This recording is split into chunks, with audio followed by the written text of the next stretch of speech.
Assalamualaikum warahmatullahi wabarakatuh. Selamat datang kembali di BBA, Bincang-Bincang Aset, di mana kita akan membicarakan tentang segala sesuatu yang berhubungan dengan kewirausahaan. Bersama saya, Novel B. Osadi. Pada episode kali ini saya sebagai announcer dan juga bintang tamu spesial kita, di mana mereka adalah mahasiswa jurusan kewirausahaan dan mereka sudah mempunyai bisnis. Tak perlu berbasa-basi lagi, mari kita berkenalan dengan mereka. Ya, kepada bintang tamu, silakan untuk memperkenalkan diri.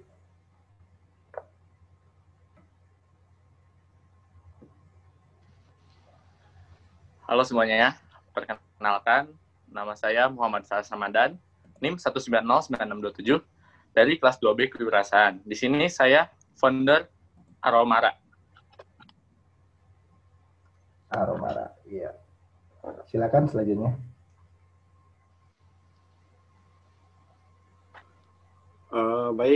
Assalamualaikum warahmatullahi wabarakatuh. Perkenalkan, nama saya Rinaldi Egy Gumilar dari kelas 2B Kewirausahaan. Jadi bisnis saya ini ada di bidang entertainment, tepatnya itu channel YouTube. Oh iya, silakan Tuan Rafi. Oke, perkenalkan nama saya Muhammad Rafi, kelas 2A Kewirausahaan. Asal saya dari Bogor. Kegiatan saya sekarang adalah menjadi pelajar dan mengembangkan usaha. Ya, mengembangkan usaha. Iya, itulah bintang tamu kita kali ini. Terlihat bahwa kita mempunyai 3 bintang tamu istimewa dengan 3 bidang usaha yang berbeda. Mungkin akan lebih afdol kalau misalkan kita coba tanya dengan satu-satu dulu ya. Ya, mungkin saya akan mencoba dengan yang pertama nih, yang tadi memperkenalkan diri terlebih dahulu, yaitu Muhammad Faras Ramadan. Ya, Muhammad Faras Ramadan, ini bisnis yang kamu jalanin nih, ini bisnisnya yang bergerak di bidang apa nih? Iya, untuk bisnis yang saya jalani ini bergeraknya di bidang aromaterapi. Aromaterapi. Iya. Aromaterapi ini aromaterapi yang seperti apa? Apa yang ada hubungannya buat menenangkan pikiran doang atau cuman sebatas buat mengharum ruangan aja? Nah, itu di sini banyak sih buat manfaatnya sendiri. Salah satunya itu benar yang tadi Rafael katakan buat nenangin diri. Terus juga bisa sekalian buat pengharum ruangan kayak gitu. Oh, pengharum ruangan juga. Wah, ini terinspirasi dari mana nih bisnisnya nih? Terinspirasi dari saya ngelihat ini aja, bukan lebih kayak misalkan kan kalau misalkan saya lagi capek gitu, biasanya kalau nyium yang wangi-wangi itu mood saya jadi kayak lebih baik lagi, jadi baik lagi gitu, gak yang asalnya bad mood jadi good mood lagi. Wah, berarti juga terinspirasi dari keresahan diri sendiri juga ya? Iya. Nah, untuk bisnis ini nih, udah sejak kapan berdirinya? Bisnis ini baru saya dirikan, tepatnya sih tahun 2020 ini. Lebih tepatnya bulan Agustusan kemarin. Wah, berarti pas waktu pandemi ya? Terus launch gitu ya?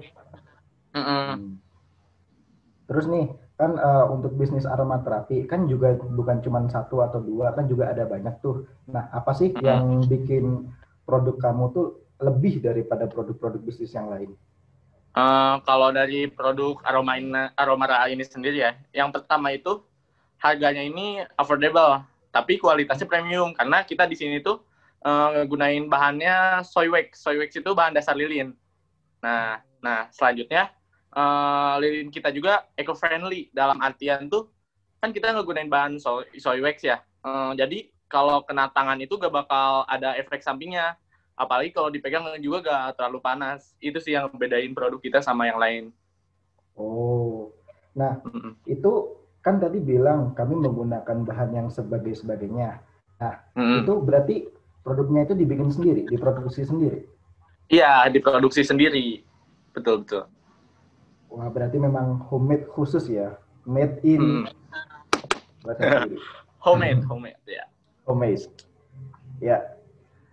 Berarti kalau misalkan untuk alasan kenapa memilih bisnis ini, berarti udah jelas. Iya. Jadi kenapa sih saya memilih bisnis di bidang ini? Yang pertama tuh tadi alasan saya kan saya ngerasa kalau lilin-lilin kayak scented candle ini di luar itu masih mahal. Nah, Maka dari itu saya hadir di sini dengan harga yang affordable atau terjangkau. Selanjutnya juga tadi seperti yang saya ceritakan bahwa kalau misalkan rata-rata sih saya ngelihatnya banyak orang-orang tuh yang gampang merasa kelelahan, stres akibat pekerjaannya berlebih. Nah, menurut saya dengan menggunakan ini, lilin aromaterapi ini, mereka itu yang asalnya perasaannya itu tidak tenang, kembali menjadi tenang akibat menghirup ini. Iya. Lilin ini. Berarti juga untuk menebarkan manfaat gitu ya? Iya. Nah, untuk boleh tahu, ini bisnisnya ini dijalanin sendiri atau ada partner lain nih? Saya ngejalanin bisnis ini bertiga. Bertiga? Berpartner, ya. Itu sama siapa aja? Kerabat atau teman? Ada teman, ada lebih dari teman. Nah, oh, gitu. Iya, iya, iya. Iya. Tahu. Iya. Nah, pokoknya tuh kita tuh kan beda kampus juga kan. Beda kampus. Jadi menurut saya kenapa saya lebih beda kampus karena relasinya juga lebih luas lagi kan kalau misalkan kita nggak di situ-situ doang. Jadi kita bisa menjangkau ke daerah yang saya nggak jangkau. Terus dari partner saya juga bisa ngejangkau ke daerah saya kayak gitu. Terus juga alasan saya milih berpartner itu karena gimana ya? Kan kalau misalkan sendiri itu ide bisnisnya dari kita doang tuh. Belum tentu ide bisnis kita itu bakalan perfect tuh. Nah, maka dari itu saya memilih berpartner supaya partner saya ini bisa menyempurnakan pemikiran saya, atau saya pun begitu. Misalkan saya partner saya itu juga disempurnakan idenya oleh saya. Jadi bisa dengan ada partner itu menggabungkan idenya yang akhirnya jadi sempurna. Kayak gitu sih. Alasan alasan yang sangat baik sekali ya, alasan yang sangat bagus. Oke, terima kasih untuk Mas Muhammad Faras. Kita akan beralih ke bintang tamu selanjutnya. Ya, Renaldi Egi, bisnis yang berada di bidang entertainment. Ya, sebenarnya itu bidang yang seperti apa sih? Atau bisnis yang seperti apa sih? Baik, jadi bisnis di bidang entertainment ini lebih tepatnya itu ke arah ini sih, channel YouTube gitu. Nah, di channel YouTube itu berisi apa aja? Sebenarnya channel YouTube ini awalnya itu cuma iseng-iseng doang gitu, kayak misalnya ada momen-momen yang ibaratnya perlu diabadikan gitu. Jadi ya udah rekam aja terus diupload gitu biar hitung-hitung kenangan gitu. Nah terus ya sih seperti itu intinya mah. Oke, berarti lebih berisi seperti kenangan-kenangan. Nah, kalau boleh tahu nama channelnya apa nih? Biar penonton-penonton lain juga bisa subscribe nih. Baik, untuk namanya sendiri itu sama kayak nama saya, Renaldi Egi gitu. Oh, sama ya dengan nama.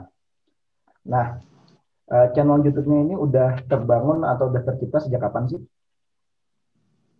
Baik, kalau misalnya channelnya sendiri itu dibuat pas awal masuk SMA. Cuman kalau buat upload video ini awal-awal ini sih tahun 2020 gitu. Awal-awal tahun ya, berarti masih baru juga. Kan gini, channel YouTube itu kan banyak nih. Terus pasti juga banyak kan yang sejenis sama channelnya Mas Renaldi. Nah, apa sih yang bikin channelnya Mas Renaldi itu beda? Apa sih kelebihan dari channelnya Mas Renaldi? Baik, kalau kelebihan itu mungkin lebih ke ini sih kayak konsep videonya gitu. Nah, kalau di channel saya ini, saya rencananya sih ingin tetap membangun karakter atau menjaga kontennya itu dari misalnya ucapan-ucapan yang kurang pantas didengar gitu sih. Jadi lebih ke arah kontennya gitu. Oh, berarti seperti konten-konten yang positif, konten edukatif, seperti itu ya? Ya. Terus kenapa lebih memilih untuk berada di entertainment seperti ini, untuk channel YouTube seperti ini? Kan ada nih banyak bidang yang lain, tapi kenapa milih bidang yang seperti ini? Sebenarnya emang karena suka juga sih nonton YouTube gitu. Jadi daripada cuma nonton doang, kenapa nggak ibaratnya main gitu. Coba-coba buat video. Jadi berawal dari kenapa cuma jadi watcher, kenapa nggak jadi content creator sekalian gitu ya? Ya. Ya. Terus ini channelnya ini dibangun sendiri atau ada teman-teman juga nih yang ngebantu buat bikin channel YouTube-nya tambah up terus? Baik, untuk sekarang masih sendiri, soalnya ini kan masih baru sama videonya juga belum terkonsep secara matang gitu. Nah, terus kenapa memilih sendiri? Kalau sendiri itu kan ibaratnya waktu kita buat syuting atau edit video itu kan bebas ya. Maksudnya kalau misalnya sama tim itu karena statusnya juga masih mahasiswa, jadi kan bentrok sama jadwal kuliah atau sama jadwal yang lain gitu. Oke. Ya, terima kasih kepada Mas Renaldi Egi. Nah, sekarang kita akan beralih ke bintang tamu selanjutnya, yaitu ke Mas Raffi dengan UIX. UIX ini bisnisnya bergerak di bidang apa aja untuk Mas Raffi? Ya, jadi UIX ini sendiri bergerak di dalam bidang prototipe, desain, aplikasi, dan web. Wah, berarti ini sangat futuristik sekali ya, sangat tech planner ya? Iya. Ya. Ini untuk UIX sendiri, ini kapan sih berdirinya? UIX sendiri saat ini, hari ini sudah tepat sudah 101 hari, karena UIX ini didirikan pada tanggal 5 September tahun 2020. Jadi sudah 3 bulan lebih lah. Wah, 3 bulan lebih. Hebat, techpreneur. Nah, kalau misalkan dilihat nih dari yang tadi di bidang-bidang yang seperti sudah Mas Raffi katakan, kan ada tuh bidang desain, terus ada bidang prototype. Nah, tapi kan juga ada tuh di luar sana yang mempunyai bisnis yang dengan bidang-bidang yang sama. Nah, apa sih yang membuat UIX ini berbeda atau apa sih kelebihan dari UIX ini sendiri? Di UIX ini ada 3 kelebihan yang berbeda dari pesaing lainnya, yaitu yang pertama harganya murah, terus bikinnya juga cepat, nggak sampai 2 minggu, dan tentunya profesional karena dalam pembuatan desain ini nggak asal-asalan, ada ukuran dan teknik-teknik tertentu yang harus digunakan. Wah, terus kan tadi dibilang nih harganya murah. Sebenarnya harga murah itu kenapa bisa bilang kalau misalkan harga di UIX ini lebih murah dari harga yang bisnis lain?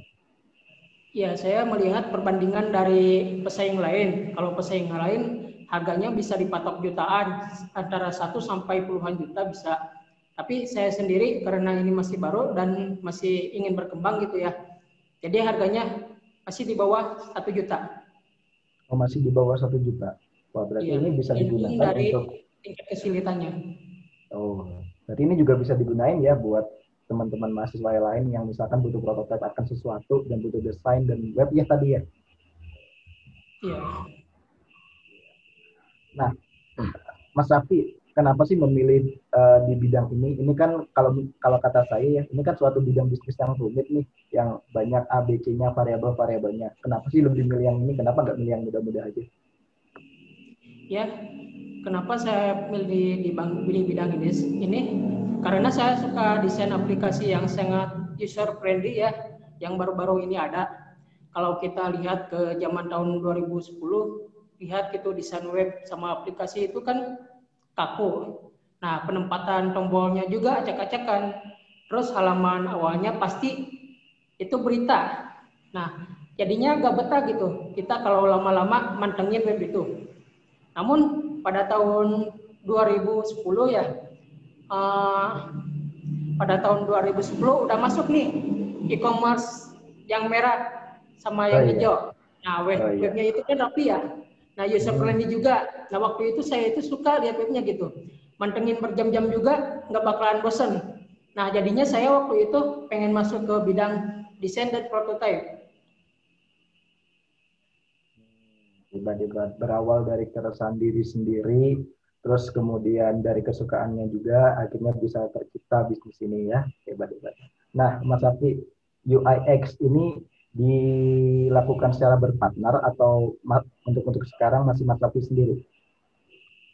Nah, untuk karena usaha UX ini baru didirikan dan usahanya pun masih bisa saya handle semuanya ya.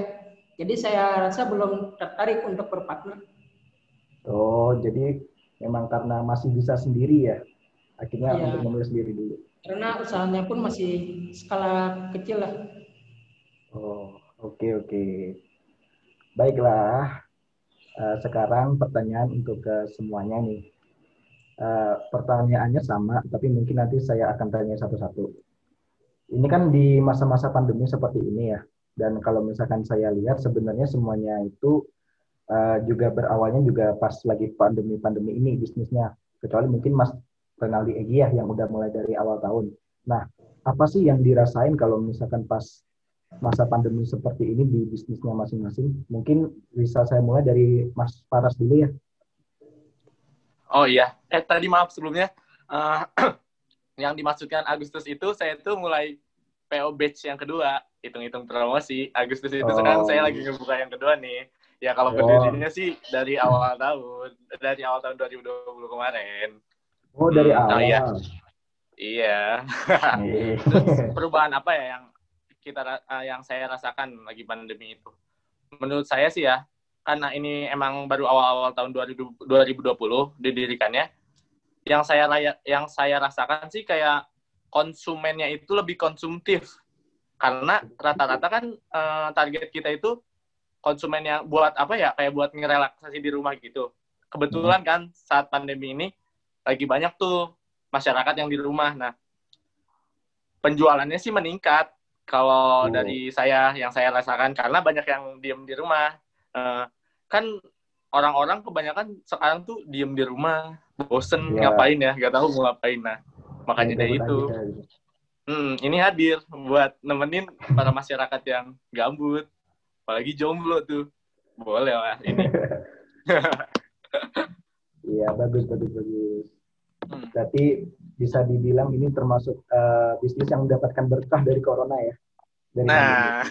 Bisa jadi, betul. Ya, betul. Ya, sekarang untuk Mas Renaldi lagi pertanyaan yang sama. Di masa pandemi ini bisnisnya kayak gimana sih?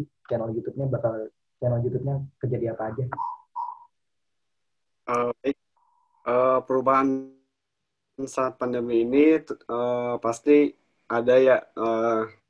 Itu kan karena pandemi, jadi orang-orang kan banyak yang stay at home gitu. Nah, karena stay at home, otomatis kan banyak juga yang ibaratnya butuh hiburan. Nah, itu pasti ngaruh juga sih ke ini channel YouTube. Cuman penambahannya itu nggak signifikan gitu. Paling berapa orang gitu yang nonton atau yang subscribe gitu. Tapi kalau misalnya perubahan pasti ada. Perubahan pasti ada ya. Oke. Sekarang untuk Mas Davi, gimana UIX-nya di masa pandemi ini?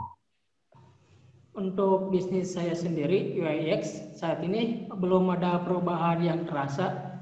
Selain karena bisnis ini masih baru saya dirikan ya, pengerjaan dan pemesanan pun bisa dilakukan secara online. Oke, baik. Sekarang pertanyaan selanjutnya untuk kalian semua juga. Ini kan masa pandemi nih. Kita kalau misalkan promosi kan terbatas nih. Dalam artian kalau misalkan kita mau pasang billboard di jalanan pun juga kebanyakan kan lebih milih di rumah aja, physical distancing dan sebagainya. Nah, gimana sih strategi pemasaran kalian selama masa pandemi ini? Mungkin saya mulai lagi dari Mas Faras lagi. Kalau strategi marketing dari usaha saya ini sih, yang pertama ya, yang paling utama saya ngegunain di sini media sosial yang pertama itu. Mulai dari TikTok, Instagram, kayak gitu. Di sana tuh kita kayak bikin konten semenarik mungkin agar para konsumen itu tertarik sama produk kita. Itu. Selain itu juga sih, saya juga menggunakan ini, influencer untuk endorsement. Nah, iya. Itu sih kalau strategi yang dari saya, yang saya lakukan sekarang. Wah, berarti fokus ke media sosial, apalagi untuk para milenial ya, yang banyak Iya, banget betul sekali. ngurusin media sosial. Oh iya, Ya. tapi sebelumnya juga strategi yang saya lakukan sebelum masa ini yaitu dengan cara mulut ke mulut. Nah, Mulut ke mulut? iya, kan dulu itu saya ngejualinnya itu kan buka sekitar kampus kan, kampus daerah Bogor itu. Nah, di situ saya ngejualin ke salah satu konsumen, terus konsumennya itu cerita lagi ke yang lain, akhirnya seperti itu. Jadi kayak ngasilin rantai konsumen supaya beli ke kita kayak gitu, iya. Wah, marketing gratis ya, kalau misalkan istilah kasarnya. Iya, betul. Ya, sekarang kita beralih ke Mas Renaldi Egi. Gimana strategi pemasarannya di masa pandemi ini untuk channel YouTube-nya? Baik, kalau strategi pemasarannya sendiri itu lebih banyak ini sih kayak dari mulut ke mulut gitu. Misalnya kalau misalnya punya ide dan misalnya video ini udah di upload gitu. Itu lebih ini sih kayak ngajak ke temen atau orang-orang terdekat gitu. Ini barusan upload video, tonton gitu. Oh, berarti lewat mulut ke mulut gitu ya? Iya. Sekarang untuk Mas Safi, UIX-nya, strategi pemasarannya gimana nih? Berhubung kan juga baru mulai pas masa pandemi ya. Ya, di masa pandemi ini metode pemasaran yang saya lakukan itu online melalui iklan Facebook Ads yang menargetkan para usaha UMKM yang berada pada tahap maju dalam perkembangan bisnisnya. Jadi saya itu menggayat para UMKM yang mulai maju. Seperti itu. Itu iklan Facebook Ads itu nanti bakal munculnya di Facebook aja atau ada juga platform-platform lain? Kenapa? Kan tadi di iklan Facebook Ads. Nah, itu untuk Facebook aja atau bakalan, kan Facebook juga punya Instagram nih. Apakah nanti juga bakal muncul di Instagram juga? Untuk saat ini masih memakai Facebook Ads aja. Oh, Facebook Ads aja ya? Iya. Ya, baiklah. Nah, sekarang nih untuk teman-teman semuanya, apa sih harapan kedepannya untuk bisnis kalian sendiri?